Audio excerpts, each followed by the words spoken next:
नमस्कार दोस्तों, इस YouTube चैनल में आपका स्वागत है। क्या आपके मन में कभी ये सवाल आता है कि सुखी और सामंजस्यपूर्ण वैवाहिक जीवन जीना ये सिर्फ दुल्हन की ही जिम्मेदारी क्यों मानी जाती है? आप माता हो या पिता, भाई हो या बहन, पति हो या पत्नी, सास हो या ससुर, ये सवाल सबके लिए मायने रखता है। आज हम इसी के बारे में चर्चा करने वाले हैं और ये एक ऐसा विषय है जो हम सबको सोचने पर मजबूर कर देगा। अगर आपको ये वीडियो पसंद आए तो आप इसकी लिंक अपने दोस्तों के साथ जरूर शेयर करें। तो चलिए इस पर थोड़ी गहराई से बात करते हैं। आज जिन विचारों पर हम चर्चा कर रहे हैं वो इसी बहुत ही आम धारणा पर सवाल उठाते हैं। परंपरागत रूप से जब एक लड़की की विदाई होती है तो उसे लोकगीतों और बड़ों की सलाह के जरिए सिखाया जाता है कि ससुराल में कैसे रहना है। हाँ, और ये नस्ल बहुत ही क्या कहते हैं विशिष्ट होती है। उसे सहिष्णु, विनम्र और आज्ञाकारी रहने के लिए कहा जाता है। उसे परायों को अपना बनाने की कला सीखने की एक तरह से नसीहत दी जाती है। उसे सिखाया जाता है कि सास को माँ समझे, ससुर को पिता और ननंद देवर को बहन भाई। और ये बात तो सही है, ये गुण किसी भी सुखी वैवाहिक जीवन के लिए जरूरी तो है ही। लेकिन यहाँ एक बहुत महत्वपूर्ण सवाल उठता है, ये सारी शिक्षा, ये पूरी की पूरी गाइडबुक सिर्फ कन्या को ही क्यों दी जाती है? बिल्कुल सही सवाल है, क्योंकि हकीकत तो ये है कि खुशहाल शादीशुदा जिंदगी वो तो वर और कन्या दोनों की समझदारी और विवेक पर निर्भर करती है। लेकिन हमें ऐसा बहुत कम देखने को मिलता है कि कोई माता पिता अपने बेटे को शादी से पहले ये उपदेश दें कि उसे अपने सास ससुर के प्रति विनम्र और सहिष्णु रहना है या फिर अपने साले सालियों को सगे भाई बहन से भी ज्यादा स्नेह देना है। ऐसा सुनने में नहीं आता। प्रधान समाज ने इस बात को कभी स्वीकार ही नहीं किया। यहाँ एक गहरी मानसिकता काम करती है। ऐसा लगता है कि शास्त्रों के रचयिताओं ने पुरुष को सभी बंधनों से मुक्त रखने का एक तरह का परवाना सा दे दिया हो। अच्छा। जिसके पीछे स्त्री को अबला और पुरुष के अधीन रखने की वृत्ति ही दिखाई देती है। और पत्नी को पराई समझने का जो विचार है वो तो नारी स्वतंत्रता का सबसे बड़ा दुश्मन साबित हुआ है। ये एक बहुत बड़ा विरोधाभास है। एक तरफ हम अर्ध नारीश्वर का आदर्श रखते हैं और दूसरी तरफ व्यवहार में स्त्री को बिल्कुल अलग मानते हैं, जिससे उसका शोषण होता है। उससे देवी का पद तो दे दिया जाता है। हाँ। लेकिन दुर्गा बनने की स्वतंत्रता नहीं। उसे एक पाषाण प्रतिमा बनाकर घर के मंदिर में आजीवन कैद कर दिया जाता है। और एक पत्थर की मूर्ति भला कहाँ बोल सकती है? सही बात है। और इसी के साथ एक और कमी है। हाँ। हम युवाओं को डॉक्टर, इंजीनियर या वकील बनने की शिक्षा तो देते हैं, लेकिन उससे भी कहीं ज्यादा महत्वपूर्ण शिक्षा, जो कि एक अच्छा गृहस्थ या एक जिम्मेदार पति बनने की कला है, वो देना भूल जाते हैं या बल्कि इसके विपरीत होता है। कई माता पिता अपने बेटों को ये सिखाते हैं कि देखो, ससुराल वालों से दबना नहीं है, अच्छा, जोरू का गुलाम नहीं बनना, और त्योहारों पर अपने हकों को कैसे भोगना है। हाँ, बिल्कुल। वे चाहते हैं कि उनका बेटा उनके लिए श्रवण बने, अपनी बहन का रक्षक बने, लेकिन इस बात की शिक्षा नहीं दी जाती कि वो अपनी पत्नी का मन वचन कर्म से संतरी, उसकी छत्र छाया और एक भरोसेमंद सहारा बने।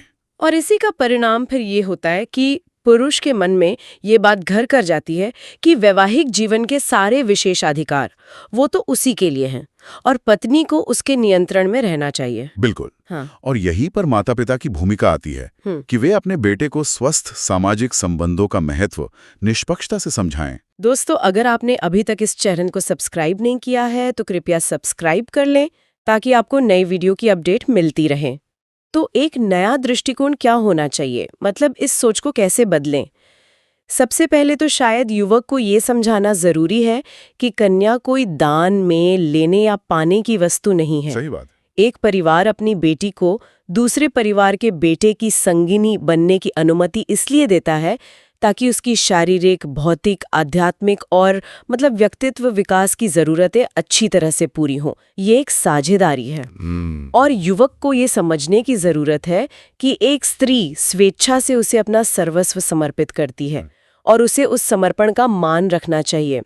जिस तरह एक विवाहित युवती से पति के परिवार को अपना मानकर उनके सुख दुख में भागीदार बनने की अपेक्षा की जाती है, ठीक उसी तरह पति भी अपने ससुराल पक्ष के प्रति एक पवित्र कर्तव्य से बंधा होता है। बिल्कुल, जैसे कि सास ससुर की बीमारी का सवाल हो या साले सालियों की शिक्षा या शादी का, ये विवाहित युवक का कर्तव्य बन जाता है ना?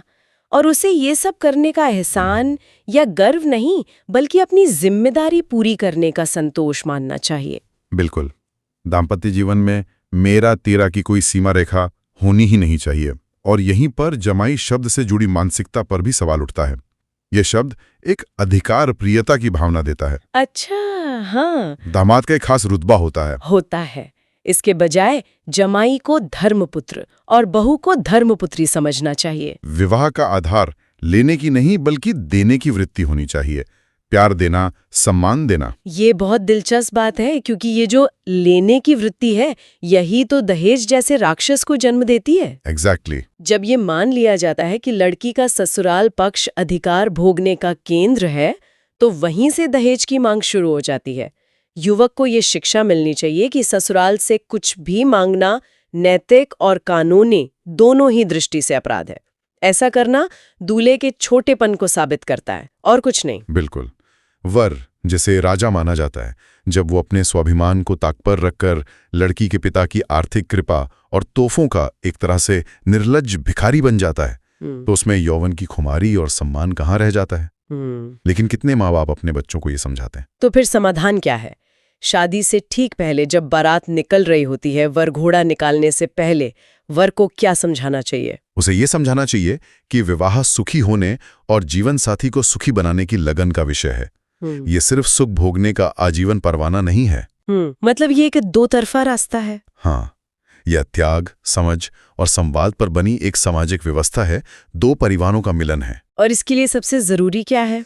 सबसे जरूरी है कि युवा बेटे बेटियों के साथ विवाह के आदर्शों पर खुली चर्चा हो। इसे छूने से मना विषय नहीं बनाना चाहिए, और इस बात को मजबूती से स्थापित करना होगा कि स्त्री किसी भी तरह से पुरुष से कम नहीं है। बराबरी की बात। हाँ, बराबरी की। जो काम स्त्रियां कर सकती हैं वो पुरुषों को भी सीखने चाहिए, और स्त्री को भी आवश्यक शिक्षा, स्वतंत्रता और सम्मान का अधिकार पूरी तरह से मिलना चाहिए। आज हमने जिस विषय पर चर्चा की, कृपया इस बारे में अपने विचार कमेंट में जरूर बताएं। इस सारी बातचीत के बाद एक सवाल मेरे मन में रह गया है, जो मैं हमारे सुनने वालों के लिए छोड़ना चाहती हूँ।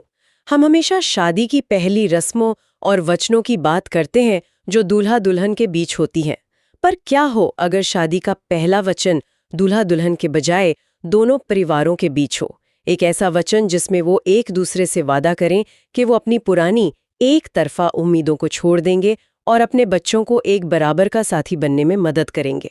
शायद असली बदलाव की शुरुआत वहीं से होगी। अगले वीडियो में ऐसे ही कुछ विषय पर बात करेंगे। अपना ख्याल रखना, फिर मिलते हैं, तब तक के लिए अलविदा।